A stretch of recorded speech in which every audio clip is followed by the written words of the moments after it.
Here we go.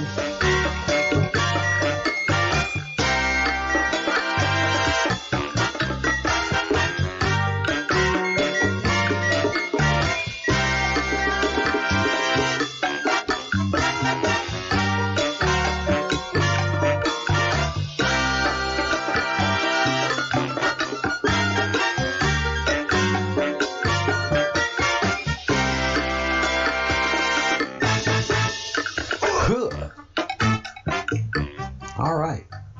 Welcome, everyone. Welcome. Glad you are here, and most of you are watching this as a post-production video. And as you can see in the YouTube description, this is live streamed. So this is a live stream production, and so it's being done live, and there's always a rush behind the scenes. That's why there's 3 minutes of bumper music. Well, 2.5 minutes of bumper music, and then me explaining why I'm always in a rush.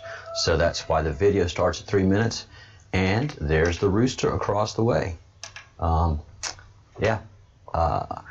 live in a very small rural village, and I'm very grateful for that right now, because the information that I'm conveying to you, yes, rooster, puts my life in danger. Anybody that comes close to pedophiles, they instantly put a mark on you. And it depends on the cost and how much attention you're getting. So as much attention as I'm getting is as much as my life is in danger. So I have no suicidal tendencies. If I get suicided, it was at the hands of the Epstein people. I'm serious. Anybody that can get attention to the pedophiles, the cannibalistic pedophiles, the more attention they get to them, the more their life is in danger. Kevin Spacey's 3 accusers, dead. People associated with documentaries showing the child trafficking, dead. These people have no problem killing you. They look at us as cattle. We are cattle to these people. So we have no real value to them. We let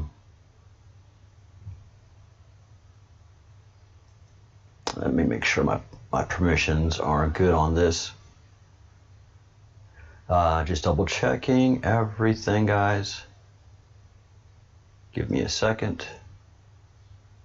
Because sometimes permissions get changed on these. And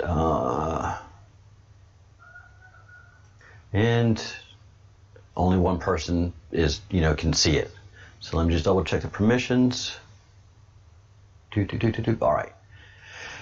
So as close as you get to pedophiles is as quickly as you can lose your life, and that's just the way it is. We're cattle to them. We produce their very valuable resource, most valuable resources, which is babies. And they kidnap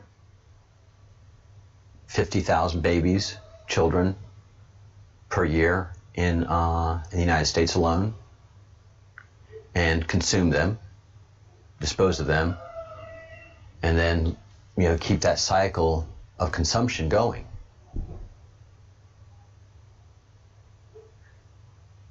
And it's not poor people doing this. It's not those guys that they catch on television shows. It is absolutely the richest, most powerful people in the world that you never see, that you don't even know exist. You do not know who the richest people are. Bill Gates isn't it. These people that are worldwide wealthy hide themselves very well behind corporations, banks, companies, investment groups.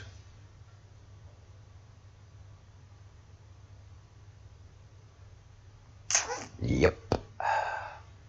So, ironically though, the richest man is closely tied to Jeffrey Epstein.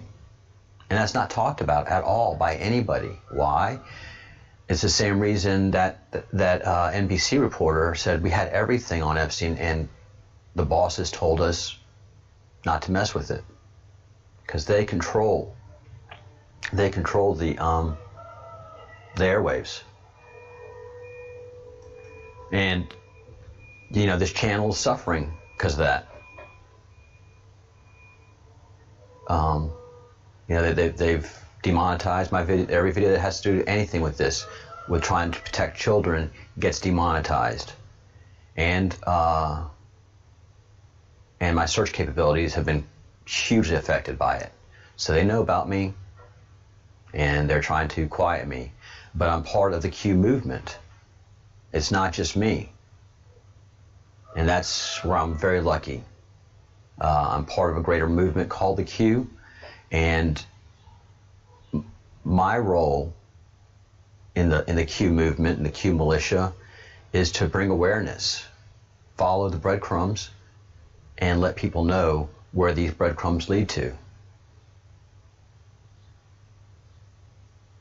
And the 50,000 missing children a year is a very well organized,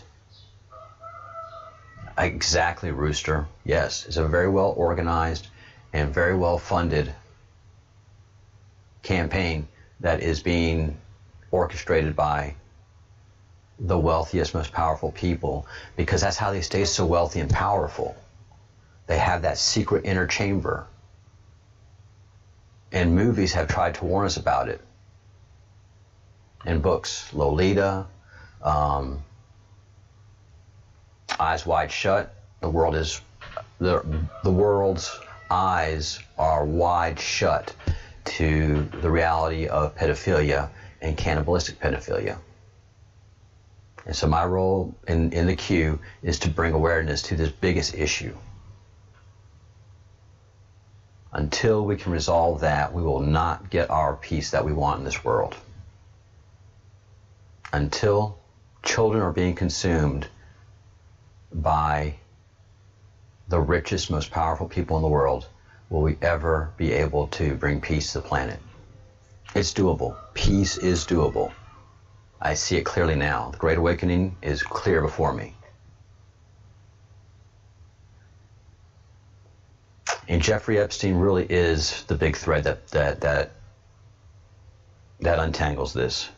Eric Weinstein, a lot of you YouTubers and a lot of you a lot of you in the YouTube community, viewership, know who he is and know his connection. His brother was chased out by the social justice warrior mob.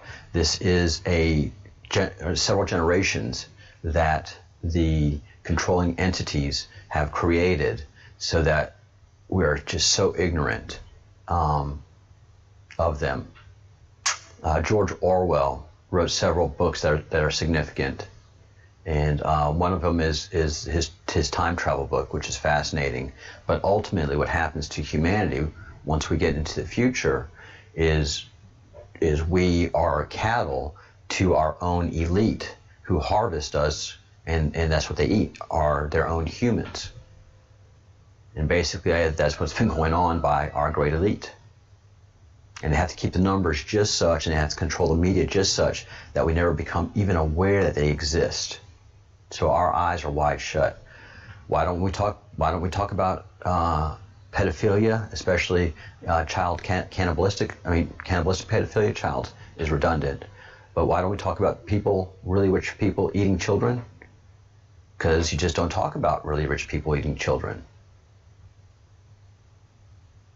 What do you not speak about? Fight Club? You don't talk about Fight Club. And this requires a great depth of study. This is not something you just pick up like that. You've got to study it. Once you go down that rabbit hole, you can't unsee what you see. So this is Eric Weinstein, and let's give him a listen.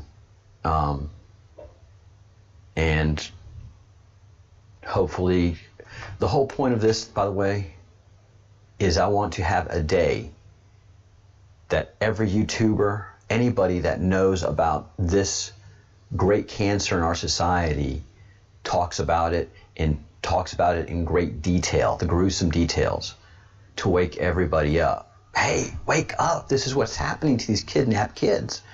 They're being sodomized, and then they're being consumed. Wake up. Wake up. And it's the greatest corporations and the most powerful people doing it around the world. Wake up. Wake up. So I'd like for August 25th to be a day that every single YouTuber, everybody in their social media talks about pedophilia, cannibalistic pedophilia, child-eating cults around the world. The question has to be asked, where are 50,000 children a year going? What's happening to them? And why aren't all of our greatest resources figuring this out? These are 50,000 civilians. These are 50,000 fellow citizens that are being murdered. They're being killed on purpose. We have to worry about that first. Cancer, heart, anything else, it's gotten all the attention it needs. Pink ribbons, it's gotten all the attention it needs. It's pathetic that these 50,000 missing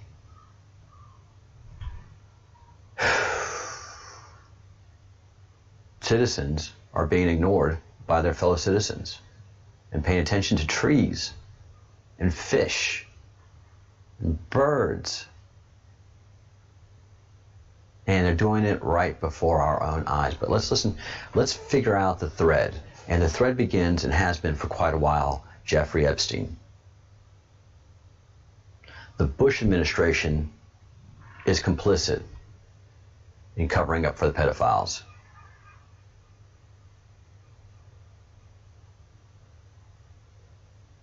So who in the Bush administration knows and is part of this consumption ring? Because it was plain as day what Jeffrey was doing. And anybody who's everybody and money knew what was going on at that island and knew what was going on that plane. We now have a very good idea of why Bill Gates was flying in that plane.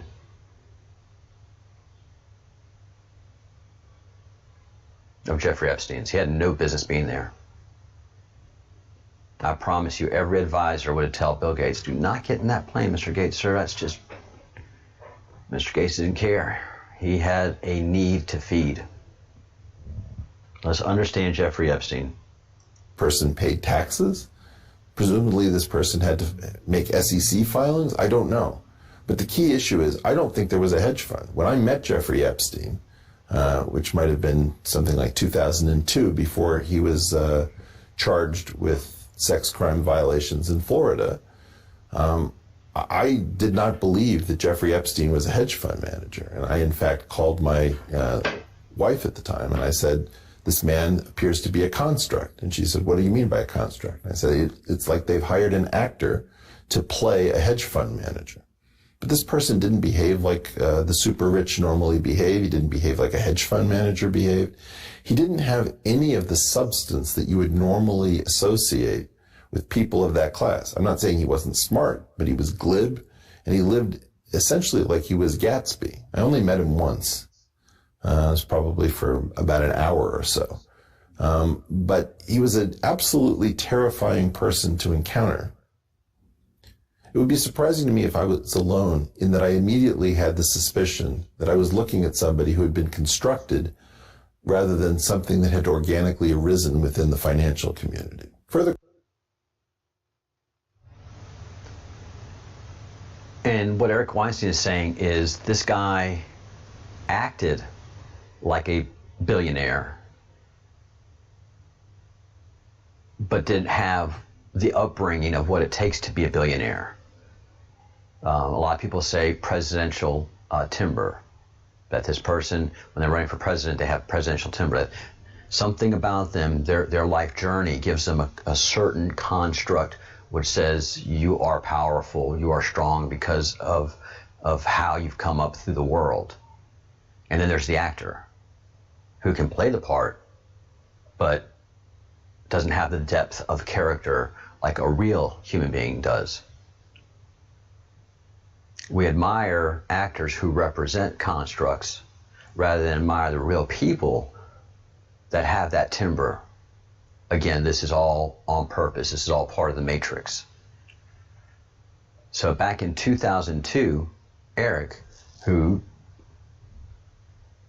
is a hedge fund manager and at that time was very successful. He's a brilliant man, mathematician, and so he's in that investment community where either they're looking for money or they're looking to give money. They're sharks. You know, they're looking for prey, or they're looking to invest in something that can make that consumption come back. So you have to be a certain person to be able to swim with sharks. It's just a reality of New York City. So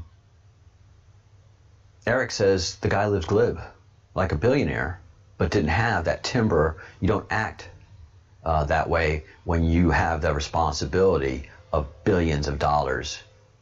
There's a huge responsibility of a billionaire. It's not like, I'm a billionaire, I'm going to do what I want. Ooh, you have to carry that $1 billion investment, that money. It's not all in cash. It's investment vehicles. So you represent that $1 billion. That's why it was very dangerous for Bill Gates to get on that Lolita Express, on that Epstein plane. But he couldn't help himself. He had to consume.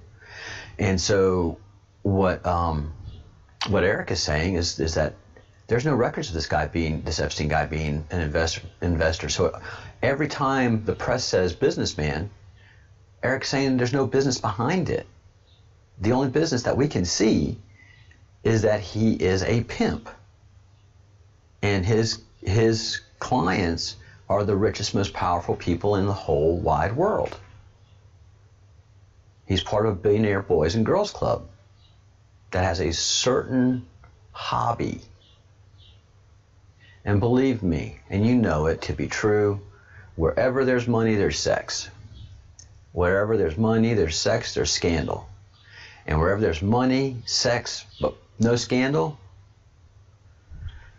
you probably got a pedophile. Because they're hiding something. That's just where I'm at right now. Because clearly, Jeffrey Epstein was protected by the highest people in government and was killed by the highest people in government. And we're eyes wide shut to this. Well, I'm not. And the Q movement isn't. But we have to put together the pieces, and that's my role here in the Q. I'm the Breadcrumbs Project. I follow the breadcrumbs.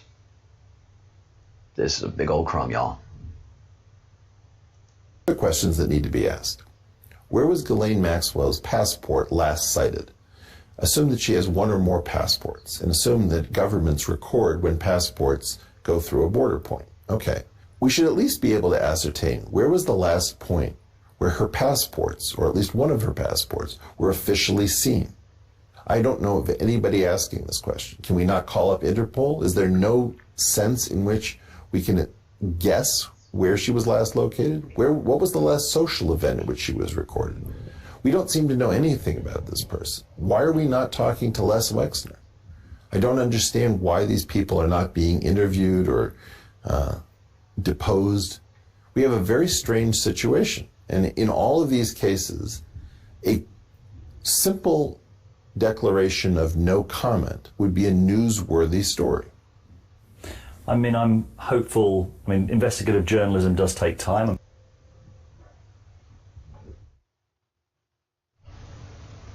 And this is the reaction of every member of the press, all right? This is the reaction of every member of the press, the pushback. They can't wrap their head around what this guy's saying. Just double checking the activity. And hey, Tortsky, how are you? Doing great.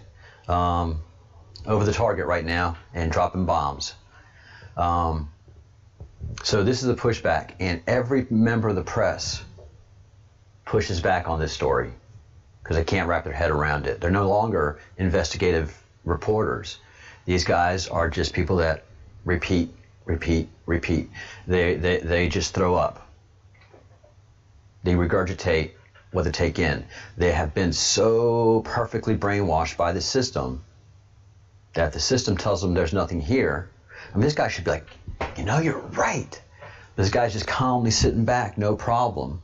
And it bothers him that, you know, the story bothers him. He's not in it like he should be, you know? It's like, holy cow, you're right. And this disturbs Eric. Watch Eric's reaction. It's fundamental. I'm hopeful You've there got are. to be kidding. I'm going to shut you down on this. It's been over 6 months. This doesn't take that long to get a no comment from the CIA. I'm not the talking NSA, about the and no State comment. Department. I'm not talking about the no comment. My point was going to be, given the amount of interest in the Epstein story, there must be some investigative journalists working on it. I completely agree with your points about the no comments. Like that is not being. I'm sorry. It's not a question of some investigative journalists. We tripped over some enormous structure. We don't know what this structure was. And there we are. We just tripped over an enormous structure. And Eric, bless his heart, can't wrap his head right now around this. I'm sure he's gotten there by now.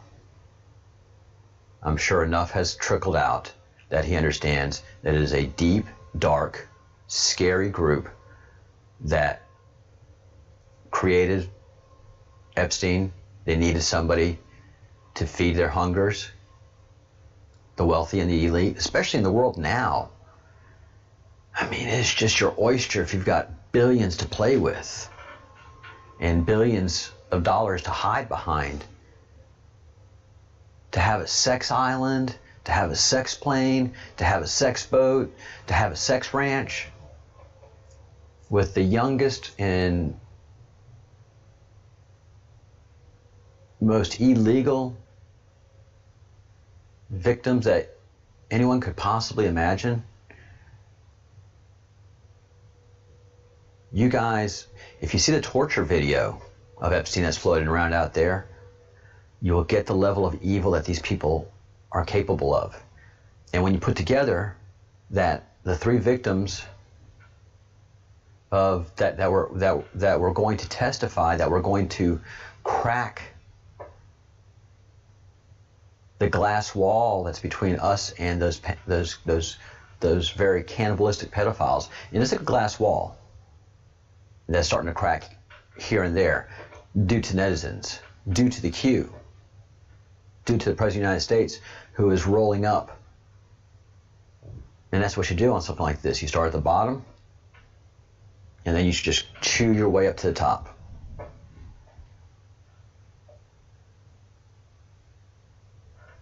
And the top created Epstein because they could.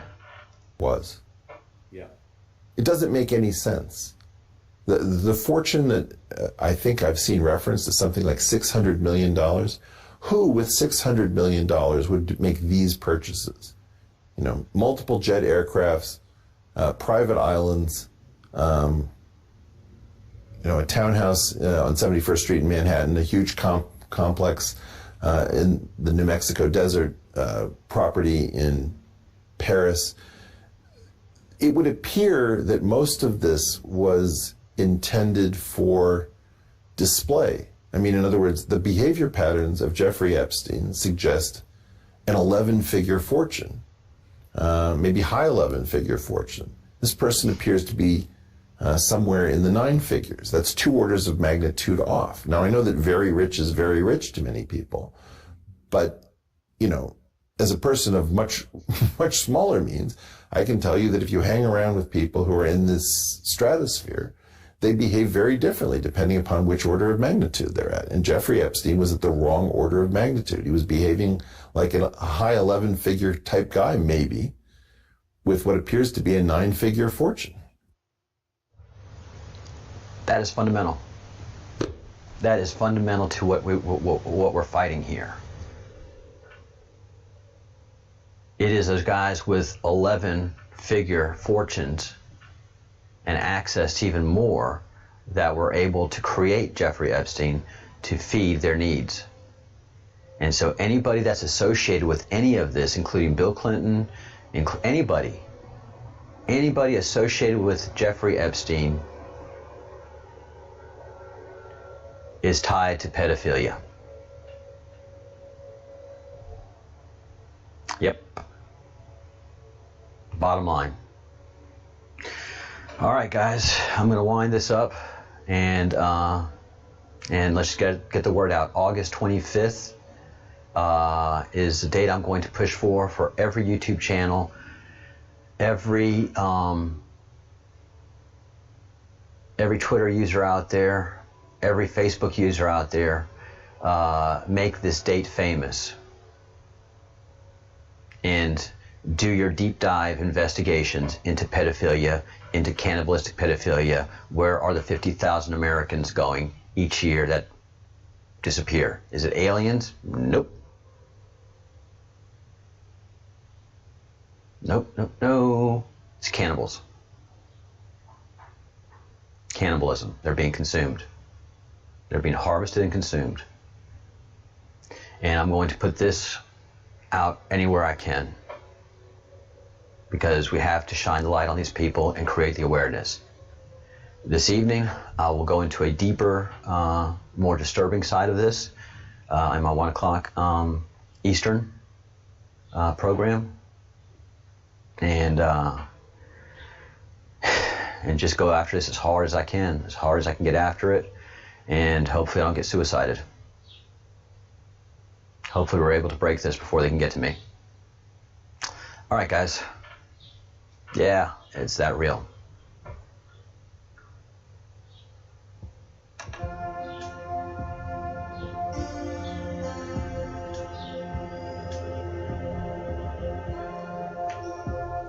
And look for the link to this Eric Weinstein interview.